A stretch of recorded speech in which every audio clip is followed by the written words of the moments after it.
বাঁশখালীতে সাগরে ভেসে আসা অজ্ঞাত ব্যক্তির লাশ উদ্ধার। ডিবি বাংলা নিউজের ডেস্ক রিপোর্টে দেখুন বিস্তারিত। চট্টগ্রামের বাঁশখালীতে বঙ্গোপসাগর উপকূলে এক অজ্ঞাত ব্যক্তির মরদেহ উদ্ধার করা হয়েছে।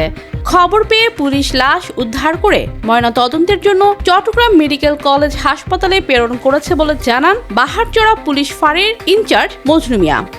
শুক্রবার সকাল 10:30টার দিকে উপজেলার খানখানাবাদ ইউনিয়নের কদম রসুল পয়েন্টে এলাকার সাগর তীরে লাশটি দেখতে পাওয়া যায়।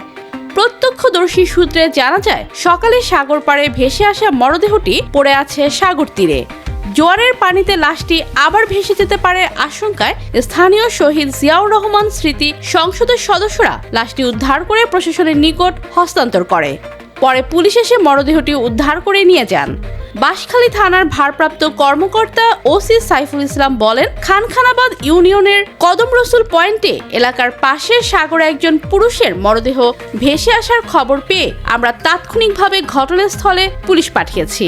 লাশ উদ্ধার করে থানায় নিয়ে আসার পর চমেকে ময়নাতদন্তের জন্য প্রেরণ করা হয়েছে। মরদেহের সুরতহাল প্রতিবেদন তৈরি, পরিচয় শনাক্তকরণ এবং এই বিষয়ে আইনগত ব্যবস্থা গ্রহণের প্রক্রিয়া চলমান রয়েছে।